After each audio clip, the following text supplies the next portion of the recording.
mencurahkan segala hal kebaikan buat kita, dan Tuhan itu sungguh-sungguh baik. Amin. Mari saudaraku yang percaya bahwa Tuhan itu sungguh baik, mari berdiri kita berdoa sebentar untuk memulai ibadah kita pagi hari ini. Kami mengucap syukur untuk anugerah-Mu ya Tuhan, yang telah menyatakan lewat kasih-Mu ya Tuhan, yang tercurah buat setiap kami. Kalau kami dibawa pagi ini Tuhan, untuk menyembah, memuji, memuliakan Engkau di tempat ini Tuhan, semua juga karena anugerah-Mu Tuhan.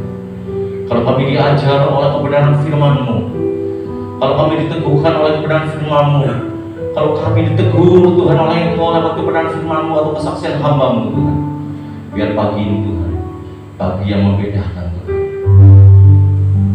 Biarlah setiap kami Tuhan, pagi ini datang karena sungguh menyembah-Mu.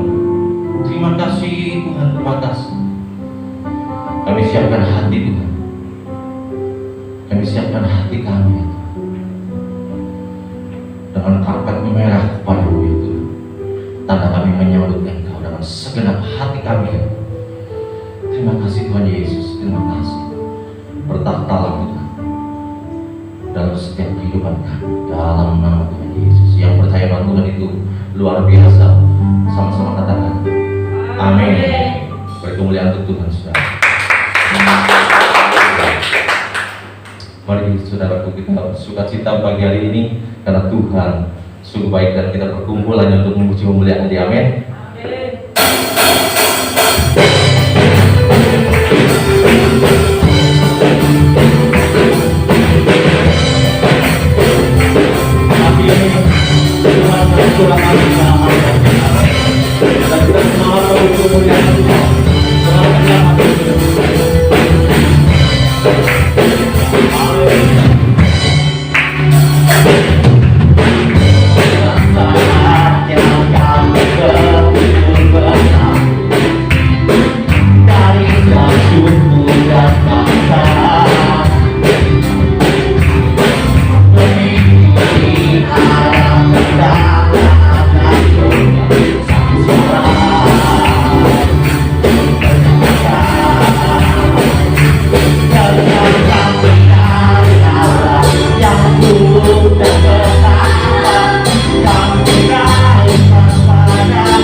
Satu suara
yang dulu tak bertata, kami naikkan pada anak domba.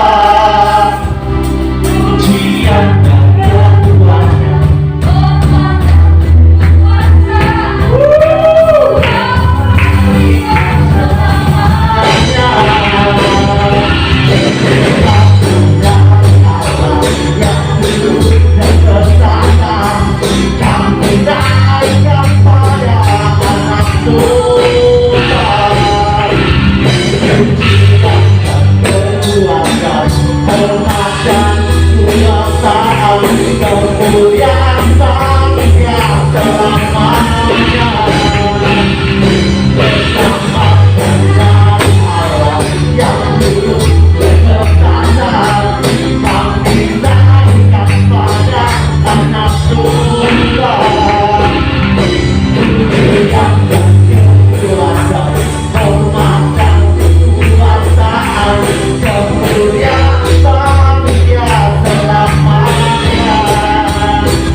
sebab kau layak terima pujian, sebab kau layak ku lakukan Yesus, Raja di atas segala raja. Kau layak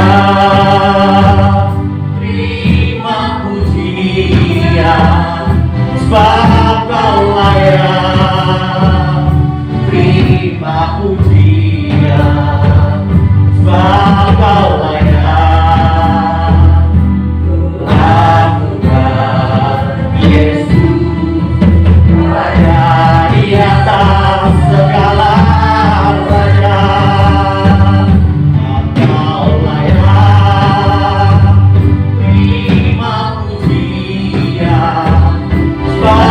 Kau layak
Kamu telah menyatakan kayu salib buat kami. Terima kasih Tuhan. Engkau Tuhan yang sungguh baik dan sangat-sangat baik. Kalau kami Tuhan dipilih tentukan menjadi anak-anak-Mu, ditentukan Tuhan menjadi mempelai-Mu, bersekutu dengan yang boleh bersekutu dengan yang indah indah. Anugerah terbesar dalam hidup kami. Terima kasih Tuhan.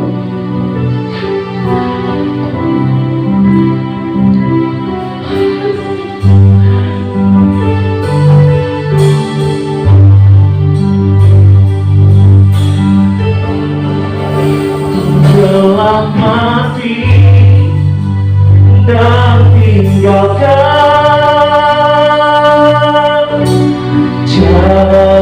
hidupku yang lama,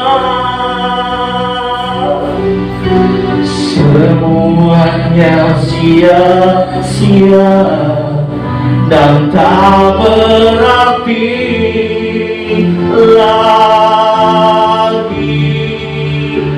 Hidup ini ku letakkan pada mesbah-Mu ya Tuhan. Jadilah padaku seperti yang Kau ingini. Mari kita telah mati dan tinggal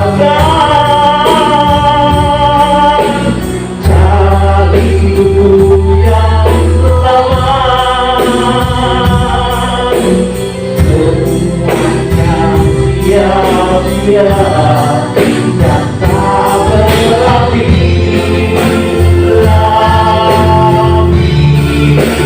Hidup ini ku letakkan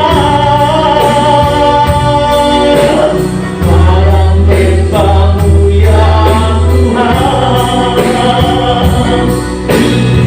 Jadilah padaku seperti yang kau ingini. Ku dalam hati dan tinggalkan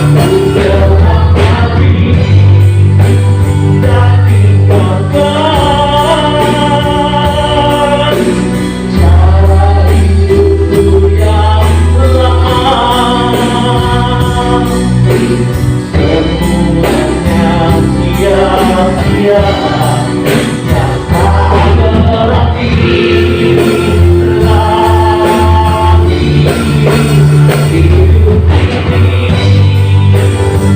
Semuanya sia-sia yang tak berarti lagi. Hidup ini ku letakkan dalam bentangmu ya Tuhan. Jadilah padaku seperti yang kau dan tinggalkan waktu semuanya sia-sia yang tak berarti lagi.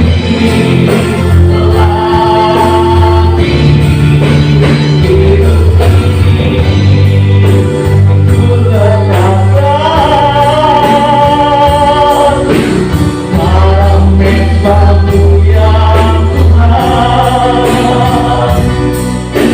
Jadilah padaku seperti yang kau ingini.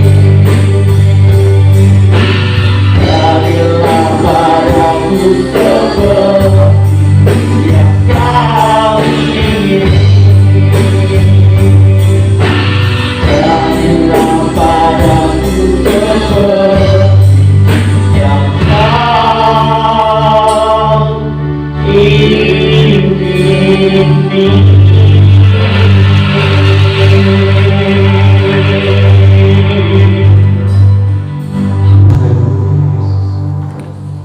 Itulah ungkapan hati kami yang terdalam ya Tuhan, bahwa jadilah seperti yang Kau ingini. Dengan kata lain, kami siap taat dan siap menerima apapun yang Kau perhadapkan kepada kami ya Tuhan. Yang terpenting bagi kami adalah bisa menanggapi masalah kehidupan, keruwetan, penyakit, dan lain-lain dengan sudut pandang mata-Mu ya Tuhan. Itulah makna daripada seperti apa yang Kau kehendaki.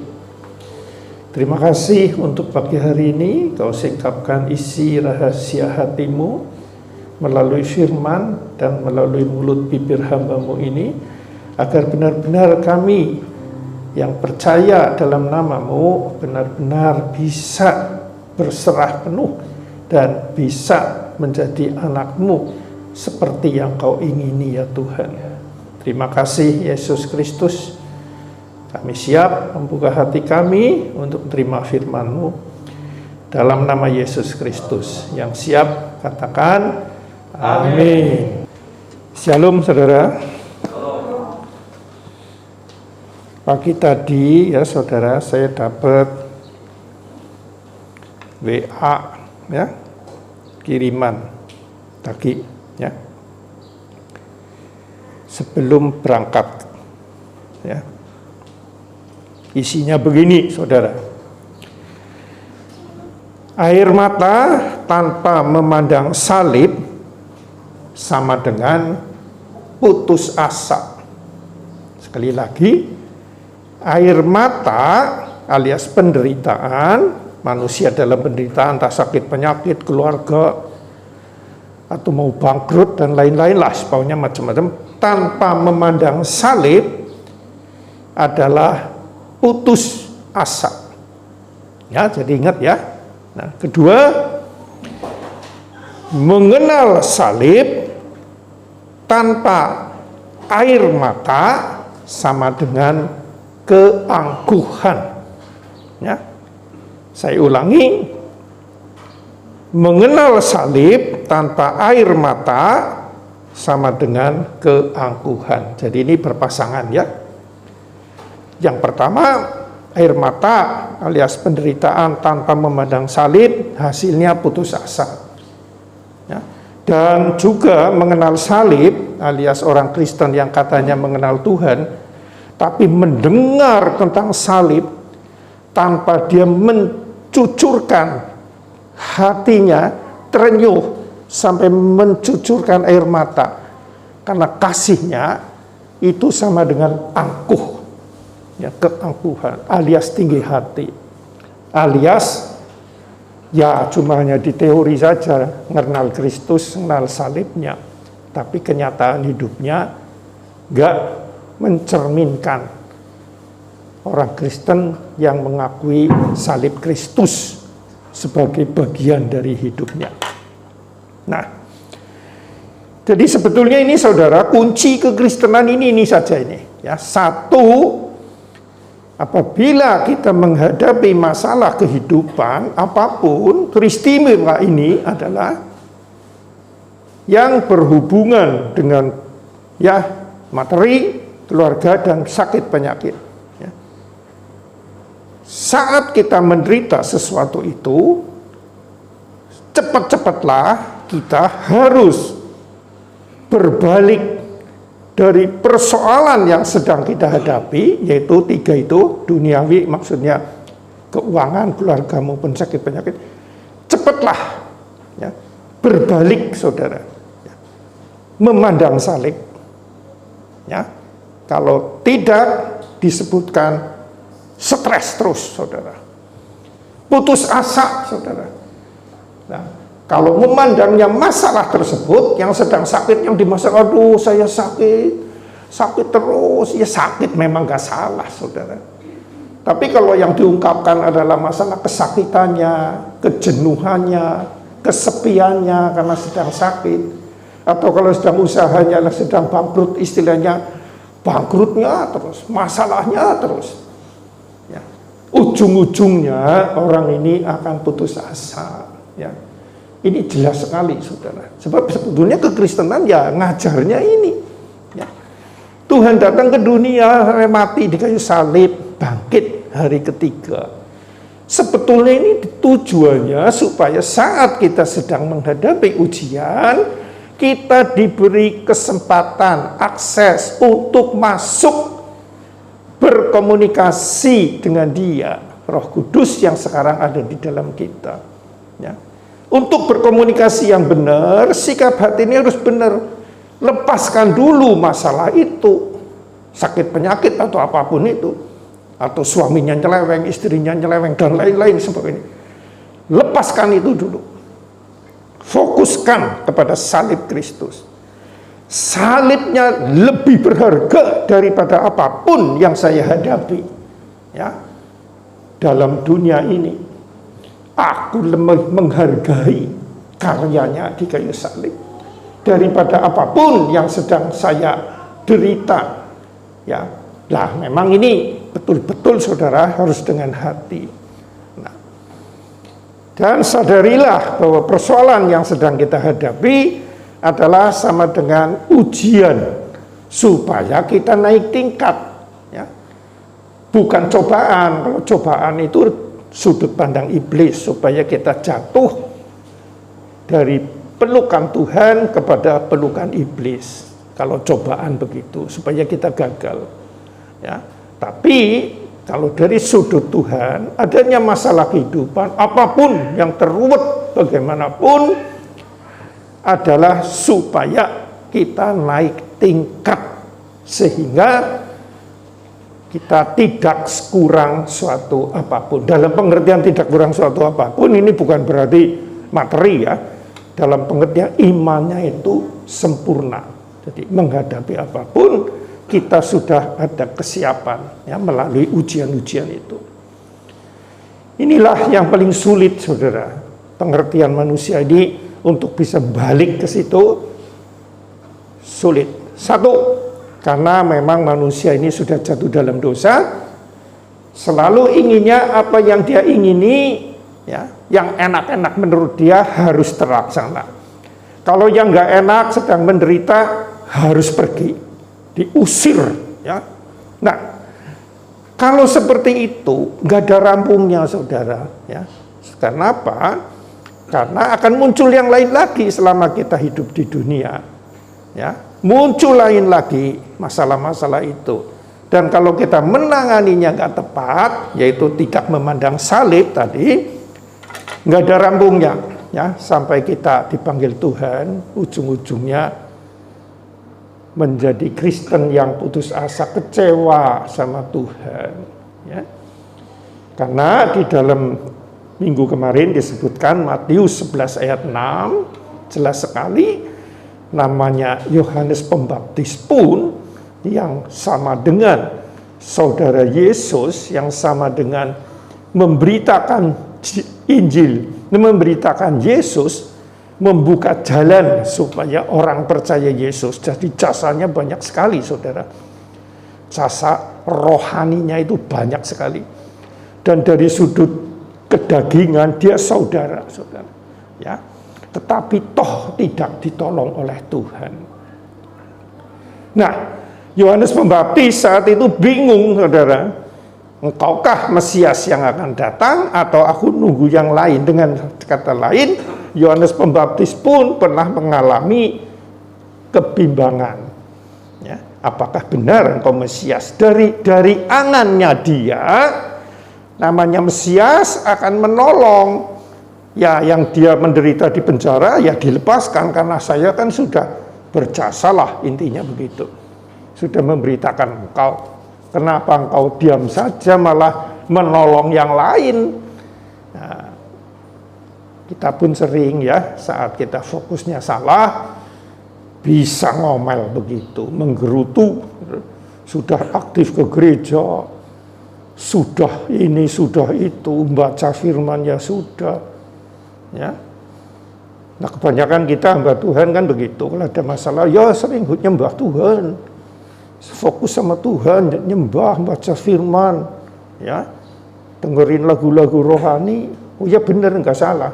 Tapi sebetulnya di belakang itu yang lebih tepat adalah melalui masalah itu berilah pengarahan kepada yang sedang menderita itu untuk bisa komunikasi dengan Roh Kudus, mengerti ya apa yang ada di belakang kejadian ini. Ya, karena di dalam Yakobus 1 ayat 2 sampai 7 itu disebutkan, anggaplah suatu kebahagiaan kalau kita jatuh ke dalam berbagai-bagai pencobaan. Bacanya jangan cobaan, tapi ujian, saudara, yang benar. Bukannya salahnya tak, bukan, tapi kita harus memandangnya itu ujian. Ya, karena akan menimbulkan ketekunan, dan ketekunan akan menjadi sempurna iman kita. Jadi tekun dulu, saudara. Apakah mesti diselesaikan masalahnya? Ya nanti dulu, itu hak Tuhan, saudara. Tapi dengan tekun terus, ya, semakin dekat dengan Tuhan melalui komunikasi, ya, karena disebutkan kalau engkau kekurangan hikmat, bertanyalah, ya, dan Tuhan akan menjawab dengan tidak membangkit-bangkit, alias tidak ngungkit-ngungkit masa lalu kamu. Ya, dahsyatnya Tuhan itu luar biasanya di situ. Kalau manusia itu selalu ngungkit-ngungkit yang lama, kalau dia enggak. Yang penting kamu bertobat, siap menerima pengajaran dari aku akan berikan dengan senang hati. Nah, disitulah justru adanya masalah kehidupan itu menjadi pintu untuk klik dengan Tuhan. Karena di lain tempat itu nggak ada begitu, saudara. Ya, adanya itu sedang menderita, maka tanya kepada Tuhan, bertanya sama Roh Kudus. maka dia akan memberikan dan tidak membangkit-bangkit. Amat disesalkan, saudara, apabila kita menjadi anak Tuhan bertahun-tahun, ya, berpuluh-puluh tahun, apalagi mungkin sudah penginjil, sudah dosen, sudah guru, sudah ya pelayan Tuhan, begitulah, sampai mendekati ujung-ujung hidupnya atau sudah demikian menderita, kok nggak bisa klik, saudara, untuk minta ya petunjuk Tuhan. Apa yang terselubung di sini, Tuhan? Aku percaya Engkau bisa jawab. Sebetulnya itu yang Tuhan ngerti kan, gampang menyelesaikan masalah, saudara. Justru yang Tuhan cari melalui kejadian-kejadian yang tidak mengenakan itu, supaya ada komunikasi dengan dia. Intinya begitu aja, ya. Kan disebutkan ya, kalau kita, nah ini jelas ini ya, supaya klik dengan dia. Sebetulnya itu aja. Ya. Nah ini Yakobus 1. Saudara-saudaraku yang terkasih, saudara-saudaraku, anggaplah sebagai suatu kebahagiaan apabila kamu jatuh ke dalam berbagai-bagai pencobaan. Nah ini bacanya harus ujian ini. Sebab kamu tahu bahwa ujian terhadap imanmu itu menghasilkan ketekunan. Ya, justru adanya ujian, persoalan kehidupan menjadikan imanmu itu menghasilkan ketekunan. Ya, berarti ini tekun ini kan udah gampang menyerah. Terus ngikuti, tekun belajar misalkan. Nah, kalau saya dulu ini sekolah bukan pintar, saudara. Namanya tekun lah, ya benar. Ikuti, karena saya ngerasa goblok. Betul, saya bukan orang pintar. Tapi pengen ngerti dulu. Ya, makanya metode saya belajarnya itu sebelum gurunya belajar besok ngajari, saya pelajari sekarang dulu. Baca dulu, yang nggak tahu mana, catat. Besok kalau gurunya tanya siapa yang nggak tahu, saya pertama tanya dulu. Sehingga kalau dia terangkan, saya langsung masuk. Oh iya, saya nggak ngertinya di sini. Sudah dijawab oleh guru. Lah ini tekun terus. Ya. Tekun. Nah, ya, jadi ini sebetulnya ini tidak pertama-tama bukan langsung jadi istilahnya jos gitu, enggak, melalui ketekunan terus menerus melalui masalah hidup, ya, baik yang penderitaan maupun pujian, dan kita bagaimana menanggapinya, ya. Nah, maka menghasilkan ketekunan, dan biarlah ketekunan itu memperoleh buah yang matang, supaya kamu menjadi sempurna dan utuh dan tidak kurang suatu apapun. Dalam ini bukan materinya, ya, ini ceritanya tentang iman yang penuh, ya, tidak kurang suatu apapun, seutuhnya. Iman dalam Yesus Kristus seutuhnya. Nah, iman ini adalah baik saat penderitaan maupun saat dalam kenyamanan, tetap dia bersandar kepada Kristus Yesus. Ya, itu namanya iman yang sempurna. Dan yang muncul bukan berarti mesti jadi orang kaya, belum tentu, saudara. Dia bisa juga. Tetapi menghadapi masalah tersebut, baik kebangkrutan, penyakit maupun apapun, dia sudah siap. Apakah mesti sakit? Bisa mesti sakit, saudara. Ya, bukan berarti mesti sembuh, bukan. Tapi memandangnya sudut mata Tuhan, bukan sudut mata kedagingan kita. Ya. Contoh yang paling spektakuler, yang paling nonjol itu, ya, saat kita belum benar-benar mengenal Tuhan, yang paling teringat adalah orang yang menyakiti kita, membenci kita, langsung muncul, ya, rasanya ingin balas, ingin mengutuki dia. Tetapi kalau sudah benar-benar mengerti ini, yang muncul justru terbalik. Melalui penghinaannya dia kepada saya, ya, saya sekarang mengerti bahwa inilah objek yang menjadi objek saya untuk mendoakan dia supaya dia bertobat mengenal Kristus. Otomatis kalau bertobat ya tidak menyinggung, tidak menghina, kan begitu. Nah, jadi iman yang sempurna, ya, dengan kata lain, saat negatif nggak bergetar, saat positif pun nggak lalai, ya. Tetap fokus kepada Tuhan melalui ketekunan yang melalui cobaan-cobaan itu, ujian itu yang menghasilkan ketekunan, ya. Nah, Tuhan Maha Tahu, tetapi apabila di antara kamu ada yang kekurangan hikmat, hendaklah ia memintanya kepada Allah yang memberikan kepada semua orang dengan murah hati dan dengan tidak membangkit-bangkit, maka hal itu akan diberikan kepadanya. Ini jaminan ya dan amin.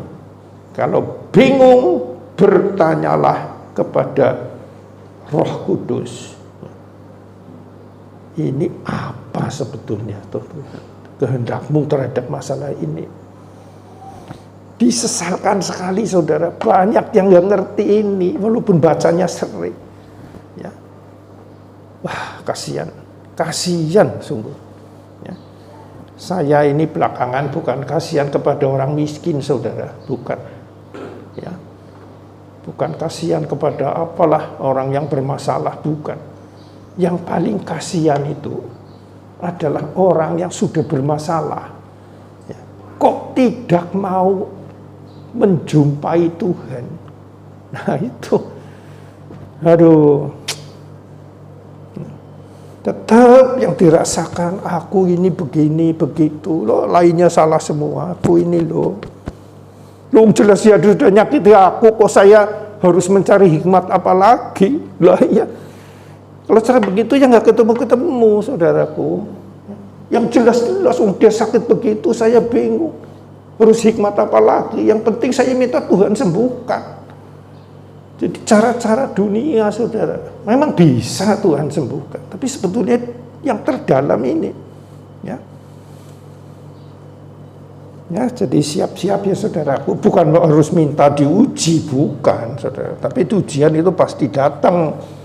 Karena ujian itu di dalam Mazmur 11 ayat 6 kalau nggak salah di situ Tuhan menguji orang benar dan orang fasik, ya.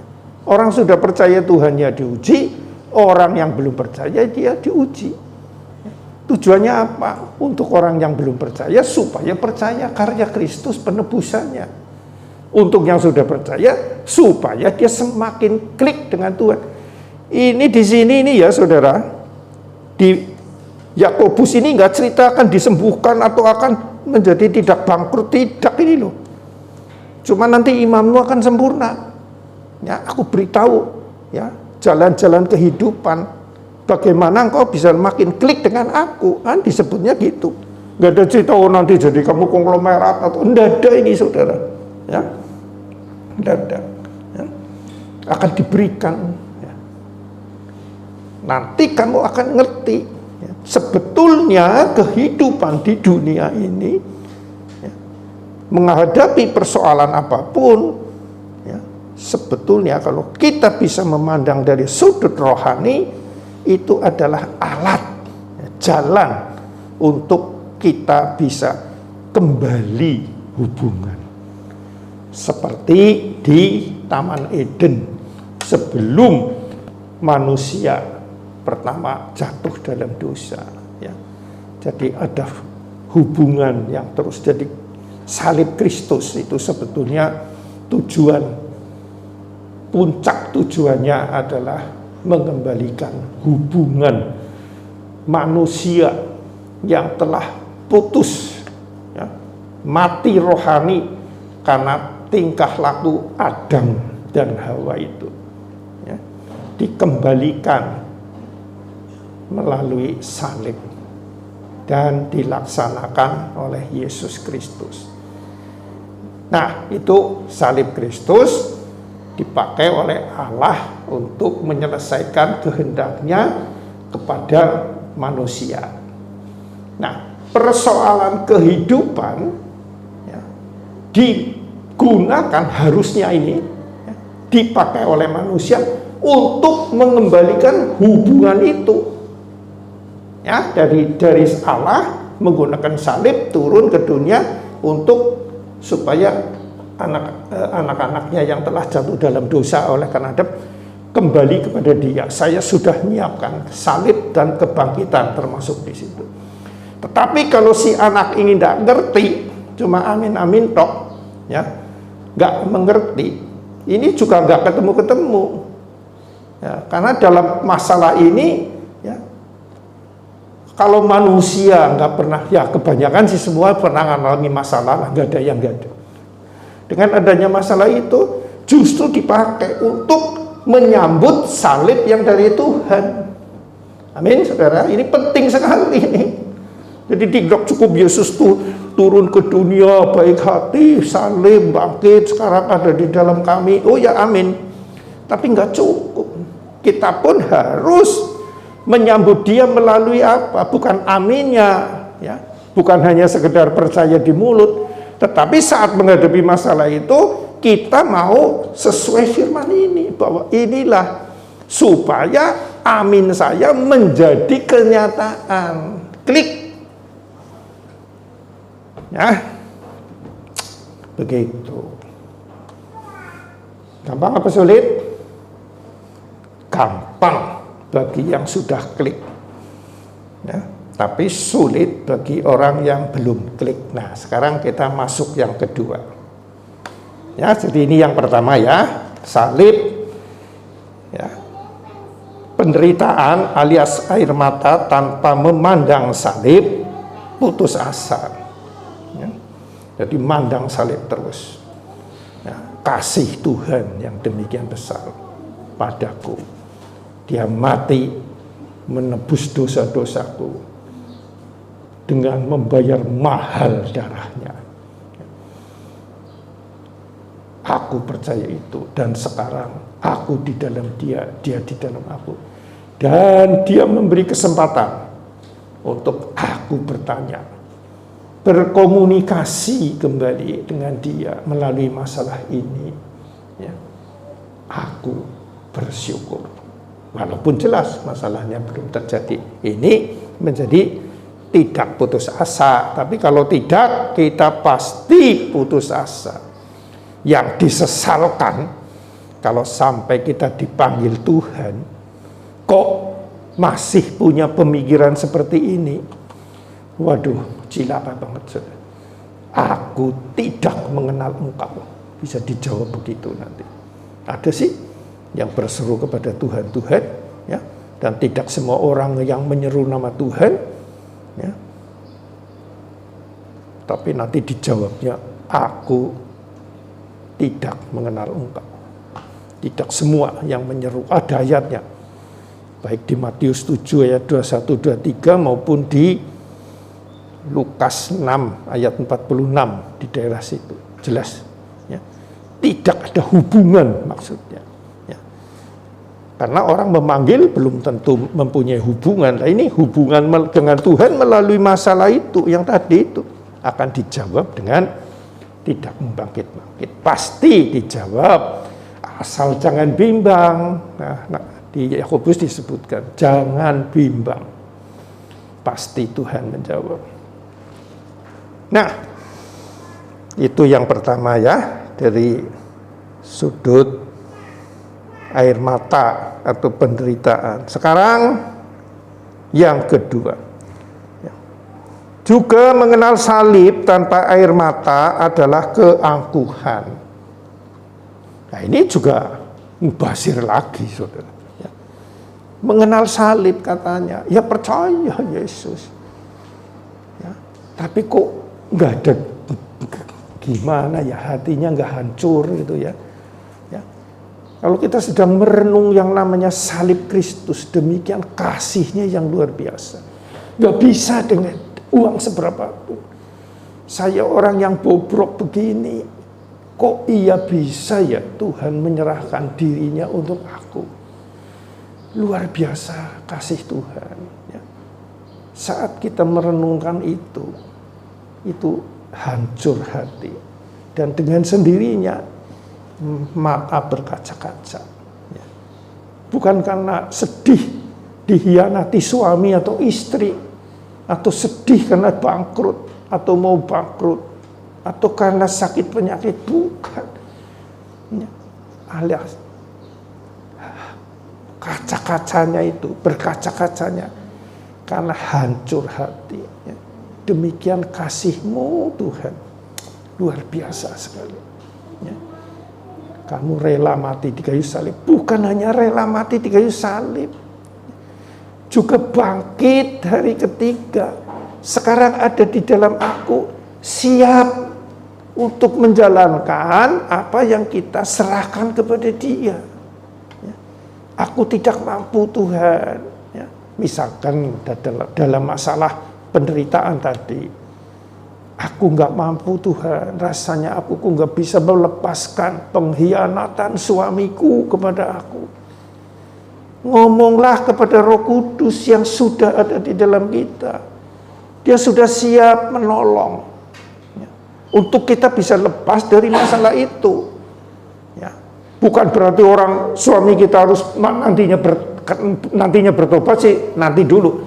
Saat itu bukan berarti Tuhan fokusnya kepada suami yang menyakiti, tapi fokusnya kepada orang ini, seorang yang sedang disakiti, dalam hal ini istrinya, contohnya begitulah. Nah, dia sudah siap, saudara, melalui kematian dan kebangkitan, sekarang masuk dalam hati kita. Ya. Karena dia ngerti, nggak mungkin, saudara, manusia ini bisa menjalankan firman-Nya yang sesuai dengan dia, nggak mungkin. Sekedar baca, praktekkan, baca, dipraktekkan, itu nantinya ujung-ujungnya ke Taurat, saudara. Ya. Ingin menyenangkan Tuhan dengan usaha manusia, itu intinya begitu. Nah, itu Tuhan tidak berkenan. Berarti kamu mengenal salib tapi tanpa air mata. Mampu, ya, angkuh, ya, sombong, saudara. Tidak miskin di hadapan Allah. Padahal di dalam Matius 5 ayat 3 disebutkan, berbahagialah orang yang miskin di hadapan Allah, karena dia yang akan punya kerajaan surga. Jadi kalau yang angkuh, nggak klik dengan Tuhan. Ya, kalau masih angkuh sekedar salib-salib tok, hatinya nggak hancur, saudara. Belum, ya, tetap belum empunya kerajaan surga. Ya, berkali-kali, saudara, ya, banyak firman yang mengatakan harus miskin di hadapan Allah, ya, rendah hati, ya. Yakobus 4 ayat 8 juga disebutkan orang Allah mengasihi orang yang rendah hati dan membenci orang yang congkak. Ya. Jadi ngomong percaya salib tanpa hancur, karena hancur ini nggak bisa disetel, nggak bisa, saudara. Ya. Saat kita masuk dalam perenungan salib Kristus, hancurnya ini otomatis di sini. Ya, hancur hati yang mati berkaca-kaca. Wah, baca firman semakin jelas, saudara, semakin Tuhan tuntun. Ya, jadi saudaraku, ya, mengenal salib tanpa air mata adalah keangkuhan. Jadi ini pasangan ini dua harus dihayati benar. Ya, saat kita menghadapi masalah, kita harus tekun. Ya, puji Tuhan, justru ada kesempatan klik berkomunikasi dengan Tuhan. Ya, dan nanti justru imanku semakin sempurna. Yang kedua, ya, saat mendengar kata-kata salib, Ya. Ya belum tentu mesti di gereja, tapi saat perenungan di malam yang kadang-kadang membaca, waduh terenyuh.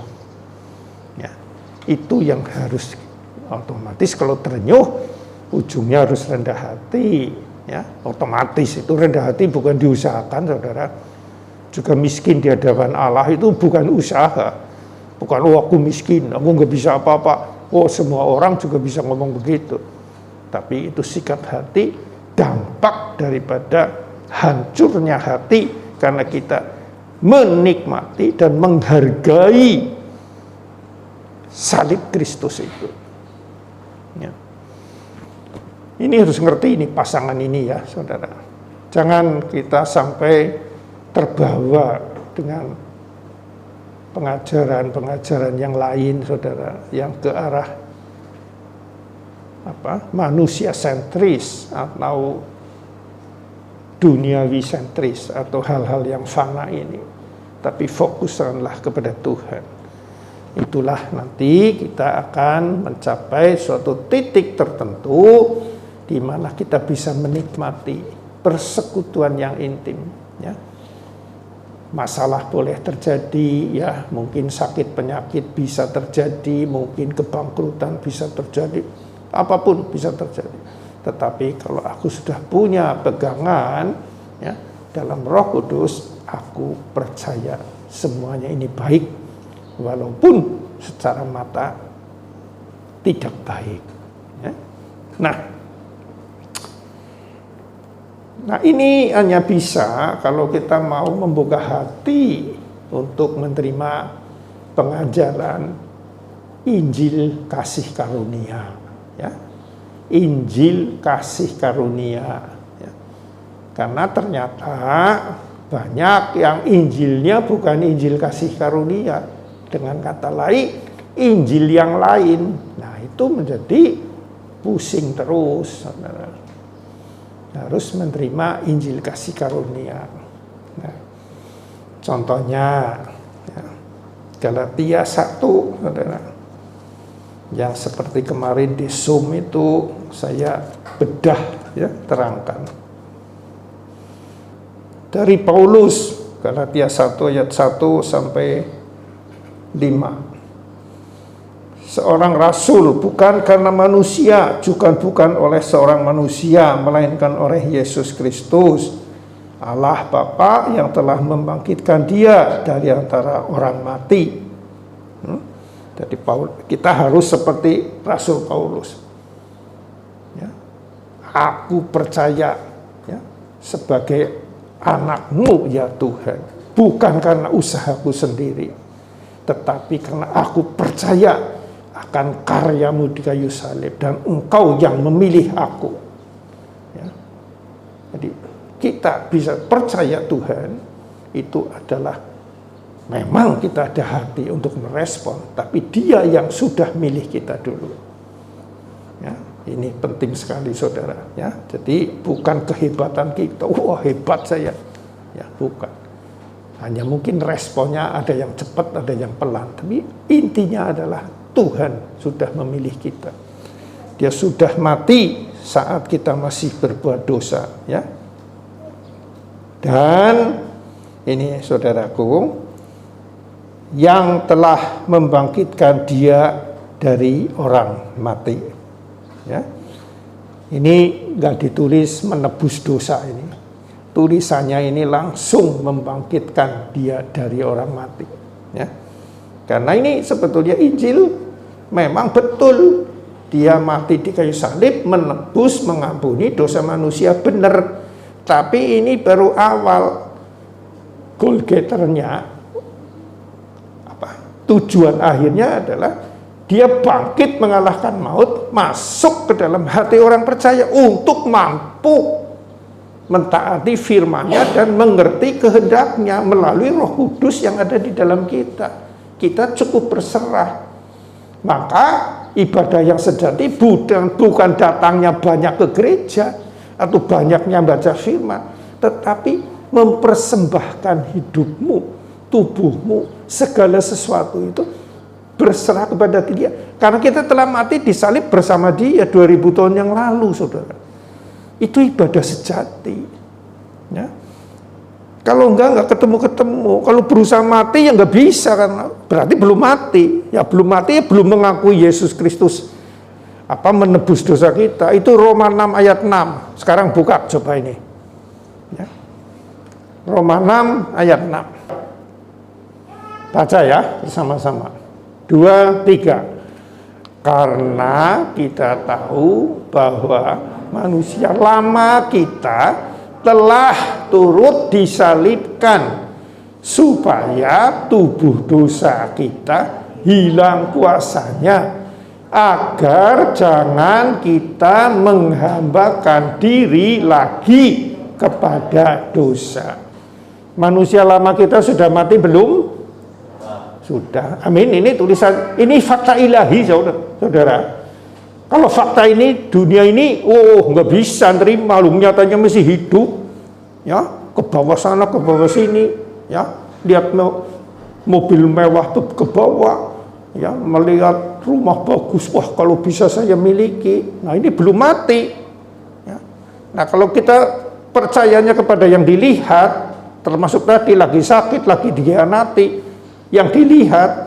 Ya ini namun manusia lamanya belum mati. Kalau sudah mati ini ya mati, hilang kuasanya, sudah mati, ya. Agar jangan menghambakan diri kepada dosa. Ini sudah mati manusia. Jadi bukan berasa mati, berusaha mati, bukan. Sudah mati. Ini fakta ilahi ini yang harus dipercayai. Ya. Ada lagi Roma 6 ayat 2 sampai 3. Coba depan atasnya. Sebenarnya satu set ini dari 6, 2 sampai 14 ini membicarakan ini, ya. Ayat 1 mulai, ayat 1, coba.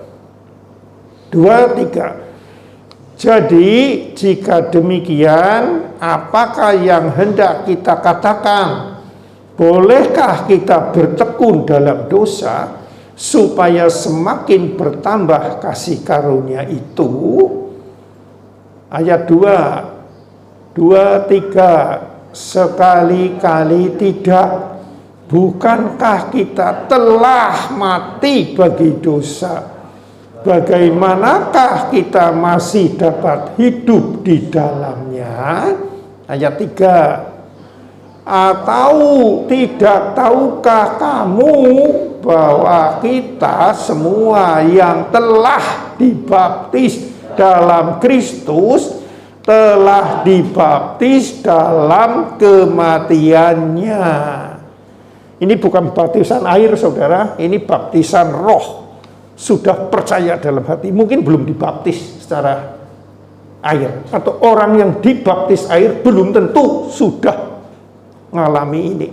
Tapi orang yang mengalami ini, dia akan rindu untuk dibaptis air. Tapi orang yang dibaptis air tidak pasti sudah mengalami ini. Ya, ini jadi sudah mati.